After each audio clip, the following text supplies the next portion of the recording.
Okay, so a very big welcome to all of you for this session on looking at how to lead through change and adversity. For those of you who I don't know, I'm Michelle Mook from Pro Development, and this is me with my small but perfectly formed team. We're just based at Forest Farm Business Park in York, and we work with primarily small, medium-sized businesses, some large businesses across Yorkshire and the Humber. That's our sort of area, and we help really in a wide range of areas, but primarily looking at our sort of focus is people. You know, they're the most important thing that we have in our businesses. So looking at how do you retain your talent, you know, how do you make sure that you create an environment where people don't want to leave? How do you look at and improve productivity and morale in businesses? That's definitely a real challenge at the moment, I think, for us as we're working in these strange times. We spend a lot of our time looking at employee engagement, and interestingly, that's a big kind of focus area for us in 2021, really looking at how do we get people back and engaged in our businesses. And a big part of that is leaders and managers. We spend a lot of our time developing leaders and managers and building teams as well. So a lot of our time at the moment, we're running lots of online team building events, helping teams to come together in an online world, but to do some good work together and really help to improve their ways of working. So yeah, been working with the York and North Yorkshire Growth Hub, running a series of webinars. I'm really proud to have the opportunity to do that. And as I said, today's session really is looking at how we lead through change. So we're going to be, I'll just skip through that one. Things that we're going to be looking at today are how do we help people transition through change, how we manage that, talking a little bit about how we respond to change, how we react and how our brain reacts, and recognizing some of the emotional impacts that have as well, and how do we actually manage that and make sure that we help people through that emotional and physical transition as well. And then I'm going to share a model, one that I really love, by a guy called Cotter, and looking at how we can use that to really implement successful change in our businesses as well. And what I'd really love for all of you to do is to at the end be able to make a commitment to make at least one change, do one thing differently. And if you all go away doing that, then happy days. That makes me feel like I've done a good job. So that's the plan really for today's session. I just wanted to just start off there just by, I guess, acknowledging that we have had the most incredible changes. I can just see there's just a bit of background noise there. You know, the 2020, I think, probably has got to be the year of the most significant change that any one of us have ever possibly imagined. I know certainly back in March when this happened, we couldn't believe. We went through a whole range of emotions about the COVID virus and what was happening around it. What we've seen over the last few months have been massive impacts on people, on how we work, the way we work. We've had the furlough scheme in there. We've had so many changes to how we work and how we do what we do every day, and of course been having to work from home for a lot of people as well.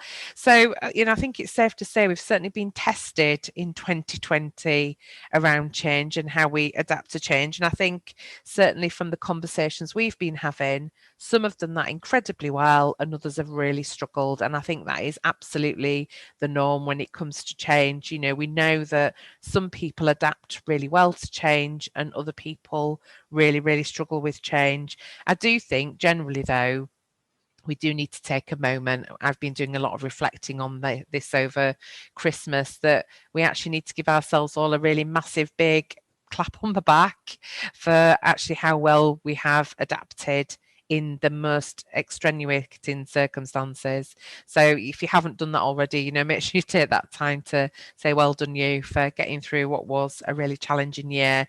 But I think we've still got more to come, and I think certainly this session is going to help a little bit for us to think about in this year, in 21, how can we really help people adapt to those changes as well. I think as leaders as well, there's been a lot of pressure on all of us. If you're leading or managing teams as well, thinking about the how you keep yourself going and how you lead yourself through change, as well as leading your team through change as well. So lots of different things there that we've experienced. One of the things I just wanted to share with you is some of you may be aware of this already, but generally we're not really great at change. As humans, we're not built for change. Our brain is naturally programmed to look for certainty and patterns. So that's why so many people struggle in times of change. As individuals, our brain is set up to conserve energy as much as possible. So we're always looking for finding some certainty and pattern in what we do. And often we go into autopilot. You do that sometimes when you're driving somewhere and a route that you've taken very often, you kind of do that. Your brain just kind of takes you there and we don't have to think about it. And that's because our brain is programmed to work in that way.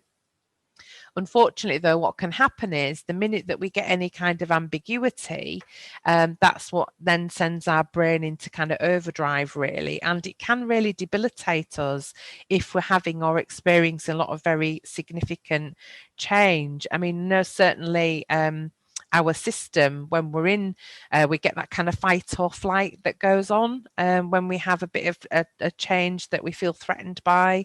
It really attacks our sympathetic system, and that's what sends us into that fight and flight mode. And again, that really impacts on how our brain works and works very differently, because it's requiring of us a lot more of that neuro energy that we're not using in normal times. So I think it's safe to say, if you are going through a lot of change, performance, of course, is impacted. That there's no getting away from that. It changes how we work and the way that we work.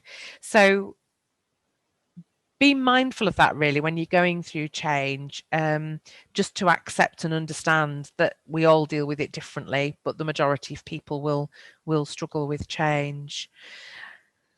Just a point to make, though, as well, is that some change is really positive. So we hear a lot about disruptive leadership, disruptive thinking. And again, there's a lot of research that shows that a little bit of change, a little bit of disruption is helpful as well for us. It keeps us on our toes. It helps us to think differently and a bit more creatively as well. So a mild threat response that we get to some minor change can be a really good thing. So it's not to say that change isn't good for people. It absolutely is, as long as it's not really high level change. And I think probably what we've seen over the last few months has definitely been a change that some people have hugely struggled with. But as I say, there are some positives, and it'd be really good to hear from you actually, just in the chat, as we're at the beginning of the year and we're kind of moving on from 2020. There are some positives that we can take from the changes that we experienced last year. Just in the chat area, it'd be great to hear from you.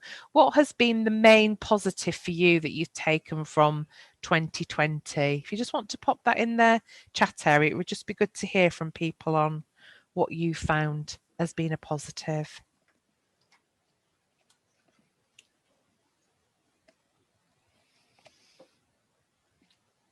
Oh, Julie's just mentioned touring Wales. That's good. I like that. Touring anywhere is good. Yeah. Add a bit of humour in, Michelle. Yeah. Thank you, Julie.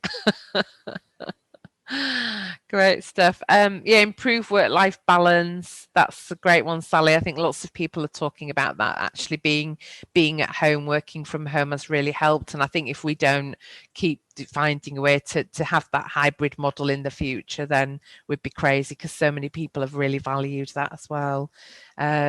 Yeah, working together more. That's interesting, Louise. We've sort of said as a team we're really close, but we did feel in 2020 we got even closer, which we never thought would be possible. But I think we had so much more focus on communication, and that actually helped to bring us together a little bit more as well. Again, Anna talking about that work-life balance and being able to spend more time with the dog and the husband. I like the order that you've got there, Anna. Yeah, Ed again saying about working from home. Yeah, Sam talking about that time and space in your day, all the traveling. I certainly didn't miss all the traveling. I think it just gives you that so much more time, doesn't it? As long as you're not cramming. I think a lot of people have ended up cramming lots of Zoom and Teams things in and not giving themselves time in between. That's definitely one of my big learns from 2020 that I'm taking into this year, not to cram my diary too much with things like that. Tony again mentioning about family, and Philippa about spending time locally. Yeah, that's nice to hear. Lots of great local support that's been going on as well, hasn't there? Yeah, people have been amazing. John's mentioned, people have been quite incredible, haven't they? And able to offer the most amazing support to each other as well. Charlotte, I love that. Appreciating the small things in life. I think, again, for a lot of us, it's really made us look at what's really important. Forced to go camping. Hey, comes to us all. And yeah, lots of people saying about time with children and family. More consistent dedication of the team as well. Chris, that's great to see. And Lorna again, work-life balance coming out really strong. So thank you for sharing those as well. Yeah, David just mentioned about a big lifestyle change as well. It's interesting. One of our team set a challenge to herself last year not to buy any clothes.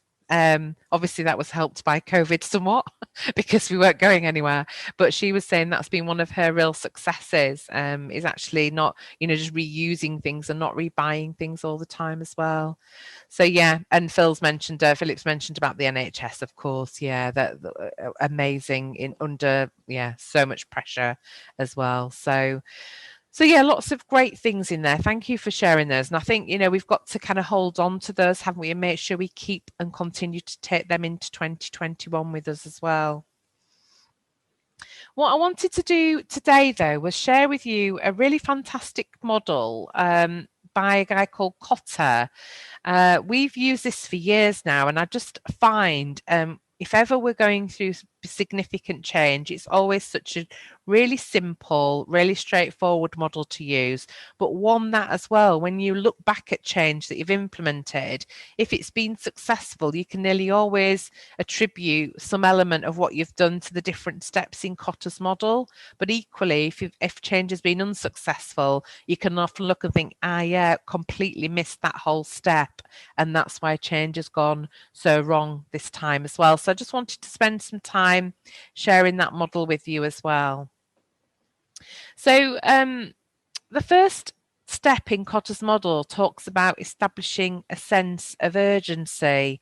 Really thinking about this as well. It was interesting back in March, I guess, the sense of urgency, and again, where the situation that we're in now, the sense of urgency is very, very clear. It's coming from the government, and it's about saving lives, about keeping us safe, and there's no kind of greater sense of urgency than that. But quite often when change is implemented, what is never established is that sense of urgency, the why we're making this change, why is it so important, and that's often when we get a lot of resistance to change, is because people can't see or make a connection to that sense of urgency. And I think personally that is why we've seen so much success with the change that people made last year, and how much we did adapt to such significant change, is there was such a strong, clear and sense of urgency with what was happening. And I think that helped us to really adapt. Again, not everybody. We definitely saw last year situations where some people didn't make the changes that were needed, and that's led to some consequences. But equally, I think for those that kind of that where that sense of urgency came from has really, really helped us as we've made those changes last year. So if you're thinking about implementing any changes at all in your business, really make that time to think about what is the sense of urgency, and make sure that you engage people with that as well. Once you've established a sense of urgency, Cotter then talks about what he calls building powerful teams to collaborate. And again, I think this is really interesting. When COVID first happened, I've been working with this model now for quite a few years, and when COVID happened, the first thing I did was actually started to create a little bit of a network of people that I was going to be able to work with and support, and they could support me, and created a little people panel with people that I contacts and clients and people that we knew. And I think it's interesting when I look back at this, I think actually I did that without thinking about it, but I think that was about building a powerful team to collaborate. When you are making changes in any organization, it's so important to have that powerful team of people and look at who are the people who are going to resist most to the changes and get them involved in that powerful team, and who are key stakeholders, key people that will have an impact or a say in the changes that happen, and get them working together and building that powerful team to help support that as well. You know, and it can be done.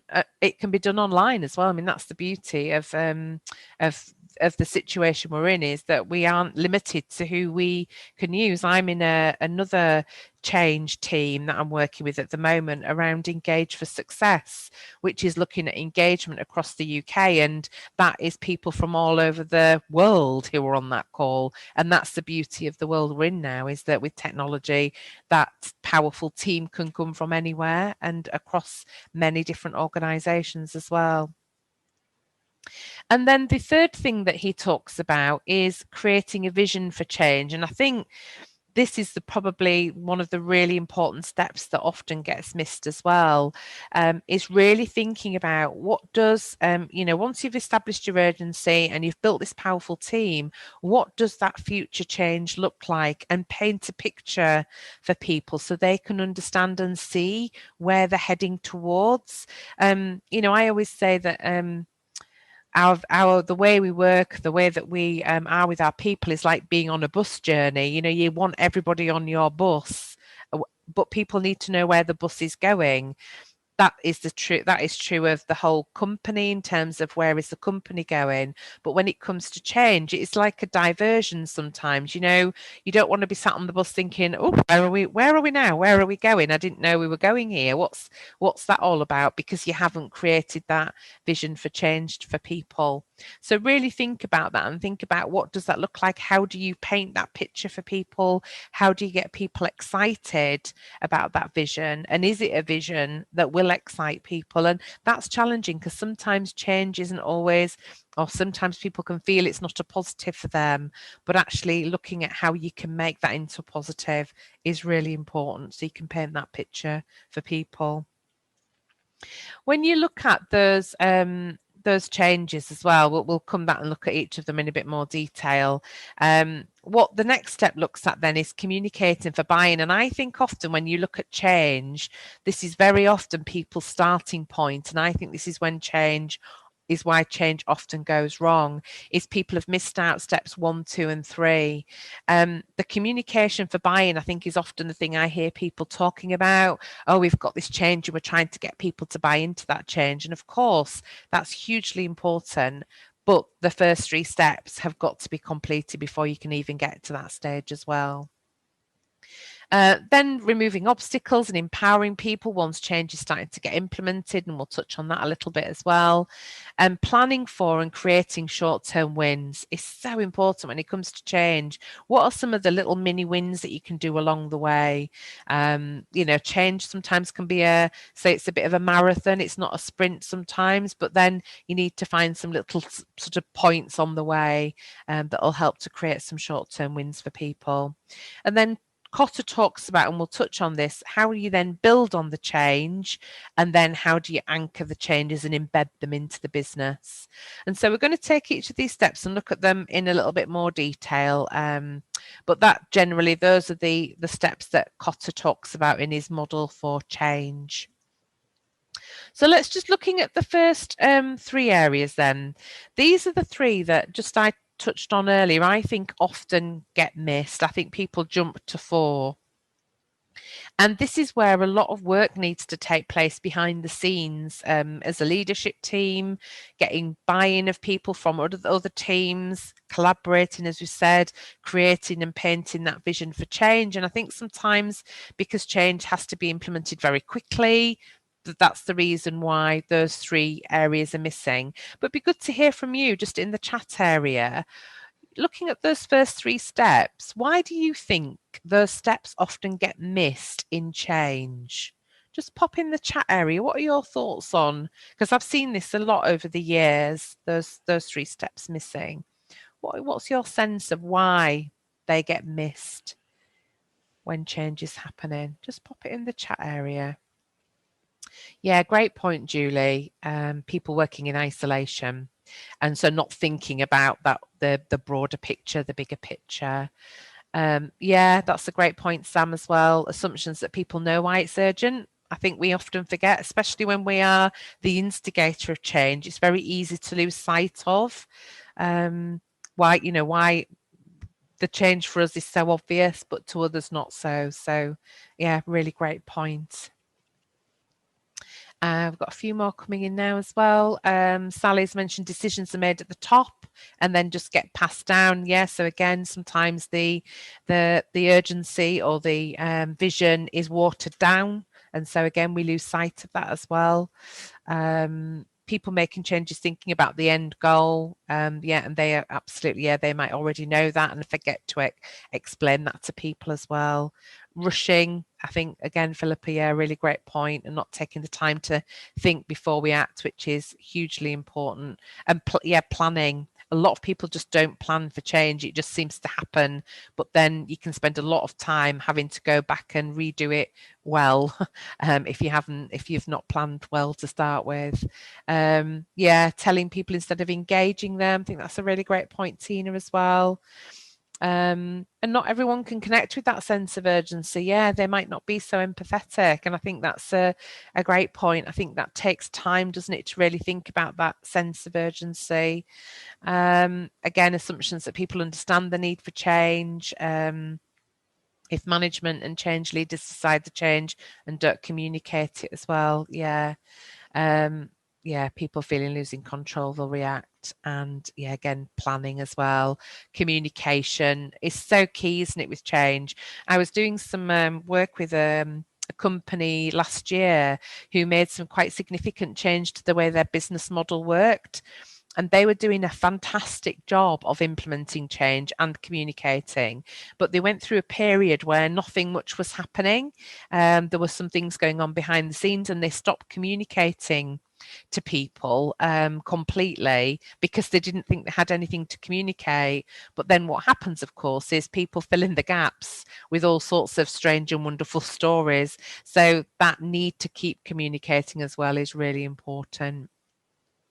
So yeah, lots of great ideas there. Really thinking about actually how we, why those first 3 steps can often go wrong, but they are absolutely critical. And I would really encourage you to constantly think about those when you're implementing any change at all. It's a really great example of it. I don't know how many of you came across this or actually watched his video, but Anne Sorensen from the CEO of the Marriotts. Of course, the Marriotts were hit hugely back in March when all the hotels had to close, and he did a fantastic job of creating a vision for change. So he obviously took that sense of urgency. He worked really well with his leadership team, but then he actually did a video that went out to every single member of the Marriott group across the world. And what was really great is he just really was really inspiring in what he said. He talked about everybody being in it together and working together to overcome it. He didn't know what the future was going to hold, and actually that's one of the challenges for the moment for us, isn't it? Is we don't necessarily know what that change might look like because everything's moving so quickly. But he acknowledged that, and he really shared some vulnerabilities as well as a leader. He made himself quite vulnerable in that, and talked a lot about how he was feeling and how difficult he was finding things as well. So it is possible to create that vision for change. But I think what's quite interesting is and as some of you have talked about that in the chat area, is that leaders sometimes don't make themselves available enough. They don't put themselves into that frame to get that message out there, and therefore it does get watered down. So I think as much as possible, whoever is implementing the change, to get some kind of message out there to people, to get a vision. And I think video is a great way to do that. So the more we can encourage, you know, not everybody's comfortable with it. It is about getting comfortable with being uncomfortable, I think, on video. We've all had to do that, haven't we, with Zoom and things. I know, you know, to start with, it was like, you know, not wanting to see yourself, and people being a bit reluctant to put cameras on. But I think we're getting more used to that now. And I think as leaders, we need to get much better at finding different ways to get messages out there. So we're creating that really strong vision for change for people. Okay. So the first 3 steps, I think we've identified really, really key steps, and really important to, as much as we can, create that vision and help people to understand, create some certainty where we can. And that's not always easy, as we know, but there are ways that we can do that. So then the next step that Cotter talks about was this communicating for buy-in. And as I say, I think this is the one where people often come in straight at this point and start doing the communication. There's a great model here by the Tannenberg-Schmidt continuum. I can never say that. But they looked at different ways to communicate for buy-in, and they have this tell, sell, consult and join model. And I think actually it's quite a good one to think about when you're thinking about communicating for buy-in, because we often go just to tell. And all tell will ever do is really create an awareness. And of course, there's an element that we need to communicate and we need to tell. You know, we might need to email people, and we might have it on newsletters and on websites and electronically, but all that does is create a level of awareness. The next stage then is to think about sell. So this is that communicating for buy-in, really, looking at actually how do we sell that more? How do we get more understanding and encourage more action from what people are hearing from the messages as well? Then they talk about consult. And I think when you look at consult, this is where we tend to get more acceptance of change and more alignment to change when people have been consulted and been part of the solution. But ultimately, they talk about join, which is where they talk about getting real ownership and engagement with the audience when you're trying to make change. So really thinking about your communication model and how you communicate at the moment. What are you doing for buy-in around ownership and engagement? And we're seeing a lot of people doing some great communications and getting acceptance and alignment, but they're not really getting that full engagement and ownership. So just again, in the chat area, it'd be good to hear from people. What kind of things are you doing at the moment that you think might be helping towards at least the acceptance and alignment and ownership and engagement? What kind of communication do you find is really helping and working in your organization to support that at the moment? So just pop that in the chat area. It'd just be good to hear from people what you're using and what's working.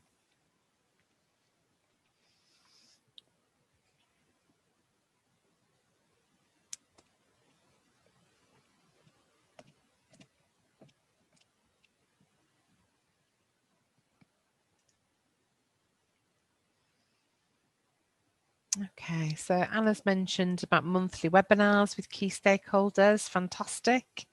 And asking questions for each other. I think, yeah, absolutely. It's that two-way communication is really important, isn't it? John's mentioned about being hands-on. So yeah, actually being around and with people, I think is really important. It's interesting just on that point that John's made there as well, that actually, what we've been hearing a lot in 2020 is that leaders have been not visible enough. They haven't been hands-on enough or with people enough. And it's difficult when you're remote and working remotely, but not impossible. And I think, again, making sure that leaders are being visible and really making sure they're engaging with people in that way as well. Sam's mentioned about a tea break call 2 times a week. I really like that. Again, really getting that chance to connect with people as well. Company updates, again, brilliant, making sure that we're letting people know what's happening, getting updates on performance, etc. as well. I think the more things that we can do where they're two-way as well are even better. Yeah, I like that. Chrissy mentioning we did rather than I did. Absolutely. It's about the team. Yeah, direct communications, weekly team catch-ups and one-to-ones. That's really great, Charlotte, to see that. Lots of companies that we were talking to towards the end of the year sort of did that realization of, do you know what, I think we probably stopped our one-to-ones and we need to get them back going again. They're so important because that's when we can really get that ownership and engagement. And I think the one-to-ones is probably one of the most important parts of any sort of change, is that's where you can do that very individual understanding of how that person's feeling and responding to change. So good to see that in there, Charlotte, as well. Regular weekly meetings, lots of updates as well. Julie's mentioned about updates from the managing partner, getting feedback from staff as well, morning meetings, yeah. Sam mentioning a one-to-one with each team member, fantastic. So yeah, more one-to-ones, I think quite a few of you mentioning that. So again, for those of you maybe that aren't making enough time for them, make sure you do. That they're so important in terms of actually how you implement change and making sure that change is implemented.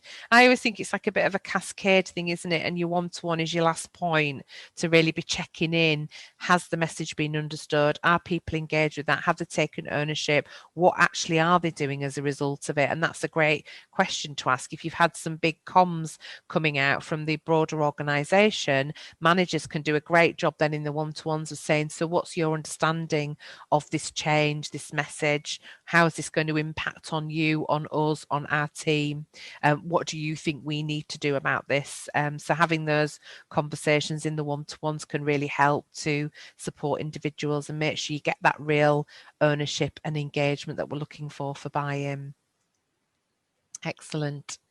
So the 5th, 6th, 7th and 8th steps I've sort of clumped together, and we're going to talk about those a little bit. So once you've kind of done steps 1 to 3, you've got the scene set, you've then communicated. It's then really about implementing the change and thinking about one of the core steps that Cotter talks about is, you know, once the change is out there and people know what's needed, and again, this can be where you can explore this in your one-to-ones, is how do you help people then to remove obstacles and really empower them, really engage them into the change so that they can just make that happen as well. And again, lots of people struggle with this, and I think what's been really interesting in 2020 is I think we've seen a shift a little bit around this, in that people have had to empower and trust people so much more now they're working from home. Lots of organizations that we worked with over the years have talked about not trusting people to work from home. Well, or not maybe saying trusting, but certainly saying, well, what if they're not working? What if they're doing this? What if they're doing their washing? It's like, oh, well, that takes 3 minutes to fill the washing machine, doesn't it? But lots of people have really struggled to let go and let people work from home. So really thinking about that, how are you getting that message across to your teams that they are empowered to do things, that they are trusted to get on with it, that they can remove obstacles themselves and feel able to do that as well? And if they aren't removing those obstacles, what is getting in the way? Really understanding what's preventing that. We do a lot of employee engagement surveys, and it's really interesting when we do those, what comes out in terms of what holds people back, what they see as the barriers to engagement, and then how able they feel to be able to implement and make changes themselves without having to necessarily go through a trillion different decision makers. So really looking at that. And then we talked about the planning for and creating short-term wins, and I think that's a really important one to think about. You know, people are working remotely, that was a really great win. Everybody suddenly had to get working from home, and that was no mean feat, wasn't it? But it was a really quick win. But it's one that we did because we had that sense of urgency. So when you're planning for your change, always think about what are some of the little wins that you can get in there. And I've seen some lovely things that people have done through 2020, which I think have helped to bring people with them on the change. Somebody I know had sent all their members of the organisation some chocolate, and just little things that really help to keep people's buy-in and engagement.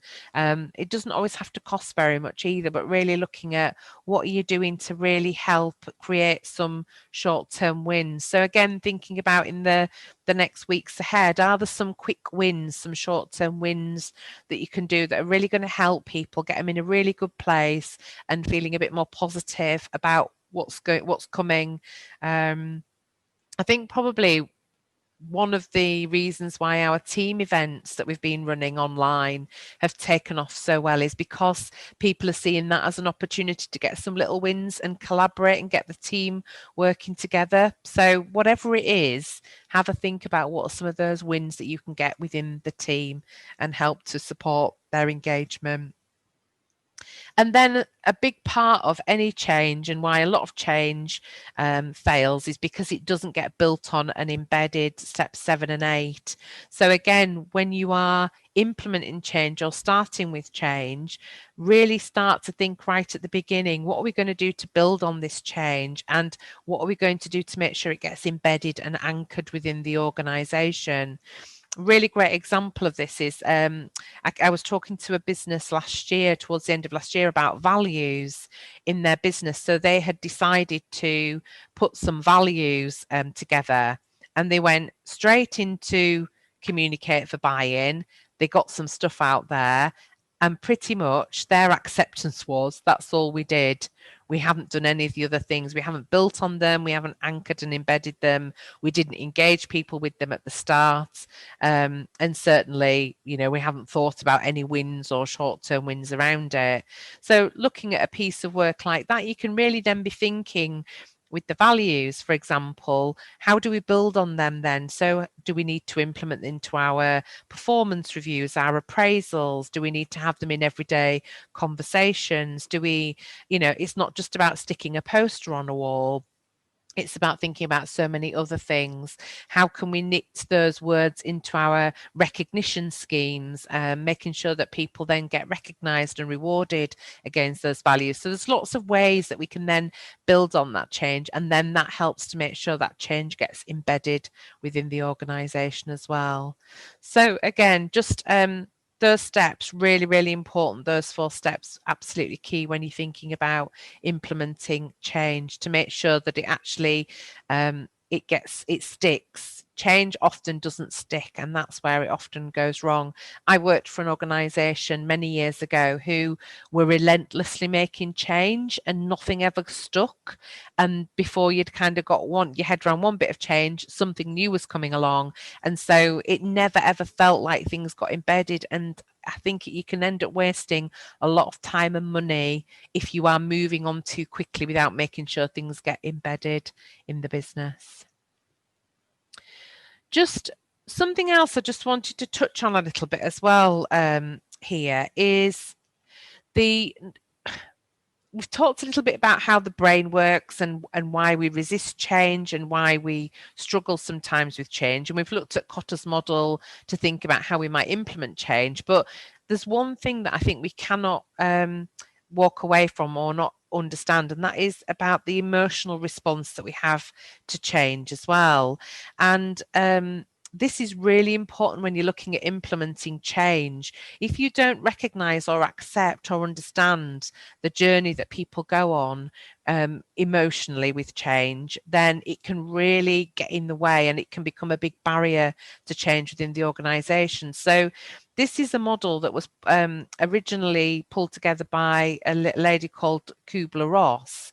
And what she was looking at was how we respond. And originally, when she was looking at the research, it was around grief, how we respond in times of grief. But actually, it's become a really great model for thinking about any kind of change in work. And actually, I was only thinking about this the other day when I was looking at this model and thinking, when in March, when the announcements were made last year, I absolutely went through that transition curve without a doubt.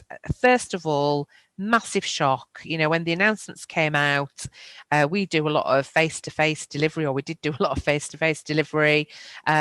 So of course the impact for us was huge, and I actually went into real shock. I can remember one day just sat with my head in my hands, just like, oh, what is going on? What's happening in the world? And feeling really shocked about that. But then I think very quickly I went into denial, and we still joke about this in the team, that somebody there was saying, do you remember, Michelle, when he said, oh, it'll be all over in a few weeks, we'll all be back to normal. If only, eh? But that was complete denial, and I think we do that with change. We can often go into denial. But then what came very quickly, surging very quickly, was feeling really angry. And I did go through a stage of feeling very frustrated, very angry. How could this happen? We just had the most incredible year as a business. We were absolutely geared up to have another incredible one. And it just felt like the whole floor had fallen away from us. And so feeling very angry. But then, and this is the slight worrying one, is then following anger then can often come depression, and people feeling quite frustrated, very down, apathy can come in. And I think, again, a lot of us have experienced that over the last year, that feeling quite low. And you only have to look at the statistics around mental health to see, how big an impact that is having on people at the moment as well. But then eventually we start to move into acceptance, and then following acceptance we start to plan ahead, we assimilate, and we start to set new goals for the future.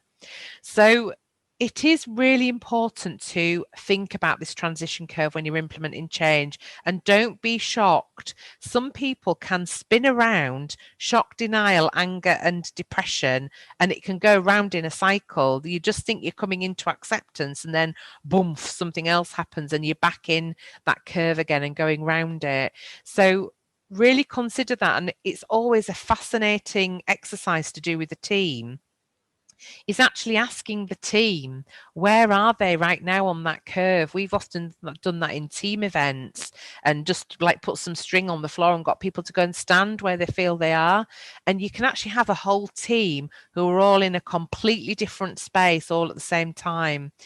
And often we find that it's leaders are often the ones that have moved to acceptance because they've probably been ahead of the curve, but actually other people are still in denial. And leaders then don't understand, why are they not, why are they not getting this? Why are they not moving with us? And it's because they're playing catch up with you. So again, just bearing that in mind when you're implementing change, that people will go through that at different speeds. Some people, they'll whip through it like nobody's business, who are really good at change. Other people might be stuck in denial for quite some time. But I was just going to run a little poll, actually. I thought it might be just quite interesting, just from your own perspective at the moment. And it's anonymous, so don't worry, it's not going to be attributed to anybody. But I just thought it would be really interesting to see, where are you all at the moment on that curve? And, be honest with yourself. Where do you feel you are? And it might be you're moving around. But I'm just going to launch a poll. And just want you to just indicate on there, as I say, it's completely anonymous, but where you feel you are at the moment in terms of change.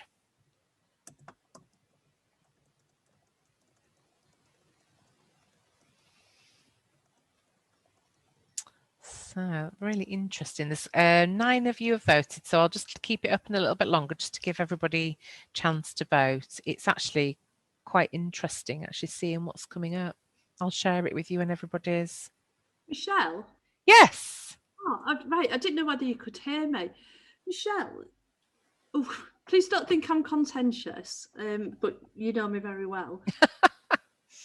That transition curve doesn't actually sit perfectly well with me, because I feel like I'm having to put myself into a box potentially, or a label that actually doesn't sit.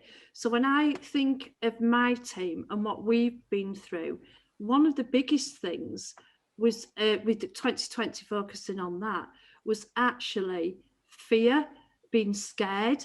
Because obviously, well, for those people who don't know me, I manage a payroll bureau. So with furlough, the amount of change in legislation and so on and so forth, actually, there wasn't really that much time to dwell on things because we had so much to do. So that transition curve, if I'm reflecting totally on what 2020, it doesn't sit with me. Yeah. Well, that's really interesting, Julie. That in a constructive Yeah, way. yeah. No, I think it's a great call, and I think it's a great reflection actually, Julie, as well, because this is this is a curve. This is what a lot of people will go through. But what's really interesting there is you've just talked about you didn't have time. And often that is the case, that people don't have time to go through this emotional response. I mean, shock often brings fear. I think sometimes, when we get fearful, it can be around that sort of shock time as well. And that's why sometimes some people can go into denial because they're too fearful to address it. So they'll go into denial. But it sounds like you've probably just not had any time to even, you just had to crack on with it and do. But Interestingly, it wasn't just cracking on, or well, clearly we had to do that. But actually, it didn't take the team very long at all. And Magda's on this, so Magda might have a thought that she might type or whatever. But actually, it was quick. It really, really quickly. There was a little bit of transition, and so I'll probably accept the shock initially. But actually, it was a quick turnaround to we can do this. And actually, the morale, yes, we were busy. Clearly, we were, but the morale went right up on the challenge. And then, of course, you had tears and other little things along the way just because of the volume of work. But it doesn't sit well. Magda might have a different view, but that to me just doesn't quite sit. Yeah. So I think one thing just to consider, Julie, is, and I think I said it earlier, not everybody will go, some people just adapt to change really well. It can depend on so many different situations. It can depend on circumstances. It can depend on how close people are as a team. So we very quickly went from shock, denial, anger, depression, and into assimilation, and kind of boom, we were on with it. But some people, I guess one of the things that I think is quite useful for this model is it's good to know of it, and it's good to talk about it with the team, because it might be you haven't gone through that, but it might be other members of the team might have gone through that. And it's a good discussion topic, I think. So even if you can't necessarily recognize it yourself, it might be something worth chatting with as a team. And sometimes it can come later. I think, people's emotions have been all over the place, haven't they, over the last few months, it's safe to say. Sam's just mentioned as well a comment in there about planned change, and I think again it's a good thing to think about when you're planning change. How do you then address and think about in your communication, and we're going to touch on this next, is how do you then address each of those stages to help people through those different things as well. And I think, Philip has mentioned a great point there as well, as about, it is the case you could feel fear at any of all those stages, absolutely. And I would agree, I'm definitely in assimilation. I'm in the kind of mood, but there are still moments where I like, ooh, have a little wobble, but then kind of think, right, come on, big girl pants on, we can do this and get going again. So yeah. I'll just end the poll and just share the results with you, because it's just quite interesting to see the majority of you, you can see, are sitting in that assimilation, but not long behind it. And I think that's an interesting one. About 38% in that apathy, depression. And I think that's the worrying thing in your team is, you might think everybody's doing okay because they're putting on a brave face. But if you think in this group, 8 of you are feeling like that at the moment, then it might well be that somebody, even if one person in your team's feeling like that, it's important to know about it. And people aren't always sharing. I think that's the issue we've got around mental health at the moment as well, is that I think people have just felt they've had to put on a brave face and get on with it. But actually, some people are still struggling. A couple of you still in that feeling anger and frustration as well. And somebody has been honest enough to say feeling like they're probably in denial as well. So again, it just shows, doesn't it, that I think the shock has gone now, really, hasn't it, a little bit? I think we're all pretty much, yeah, I don't know what more could shock us now. We did a bit of a SWOT analysis yesterday in the team, and we were talking about threats, and we were like, what else? What else could come now? You know, we've kind of pretty much had so much. But yeah, it's always good to be thinking about you know, some of those things when we're planning ahead for the future. So one of the things I just wanted to get us to think about is just looking at those different stages. The sort of four areas to think about as you go through this model is, you know, how do we communicate in these different levels?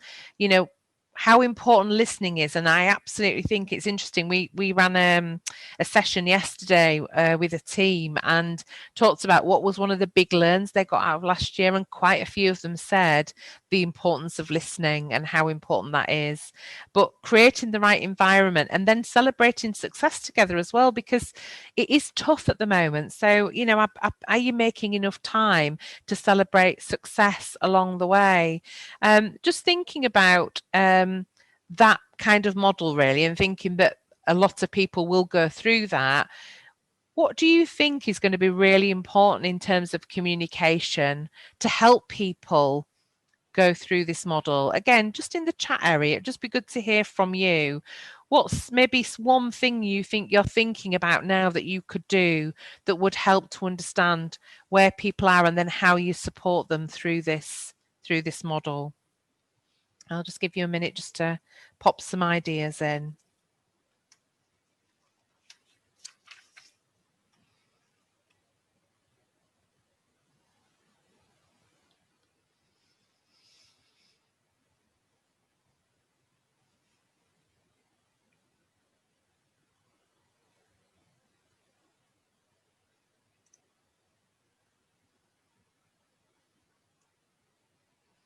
Yeah, so some good things coming in there that I can see. Oops.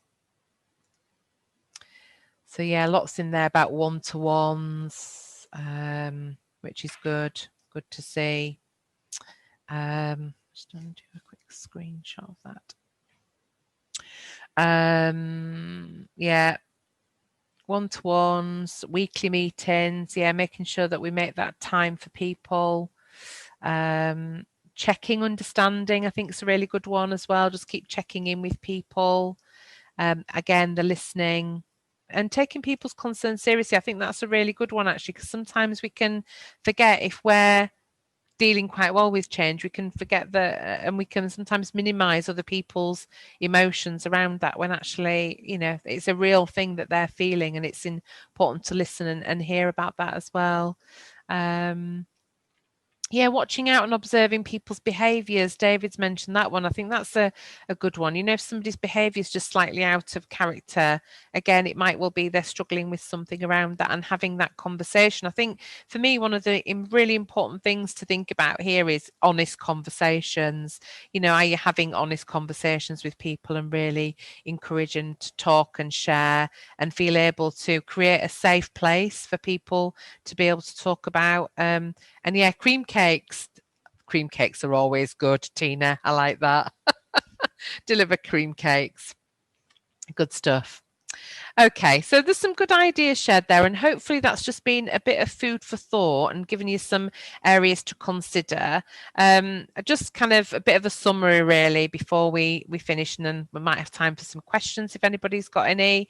Just, yeah, be honest to create that urgency. You know, make sure but there's a kind of a bit of tough empathy needed here about understanding and letting people know exactly what to expect and around that urgency, and that's not always easy. Sometimes we have to be brave, but really letting people know what to expect. Find that team, whatever it is, using networks, your Zooms or whatever else. Are there other companies that you can hook up with and other contacts in other businesses that would help you and support you as well? Make sure you get that vision and provide as much certainty as you can. But be honest if you can't create, be honest about the level of certainty. Don't overpromise. I'm slightly concerned about Boris's promise about, February. Everybody's got February in the head around the kind of 4 levels of vaccinations. And, is that going to be feasible? And it's just being really careful about the degree of certainty that you provide people, because it's what people remember that's important with messaging as well. Make sure you communicate and use your emotional intelligence, talk to people and manage your emotions too. And then really empower, trust people to deliver and, let them get on with it, and make sure you remove barriers so you don't create more anger and frustration. And then really celebrate and have some fun. The small things can make such a difference as well for people. Build on the chain, look for those positives from disruption, and then really look at how are you anchoring it and how you're making sure it's helping to make you stronger. So I'll give you a few minutes just to maybe make a note of some actions and things. I know some of you will need to disappear, but it'd be great to hear from people. I'll hang around if people have got any questions, but in the chat area, if you can just maybe pop in there, what's one thing you're going to do? One thing that you're going to take from this that you're going to do differently in 2021. So just pop something in the chat area so we can all maybe again learn a little bit from each other about what you're going to do differently.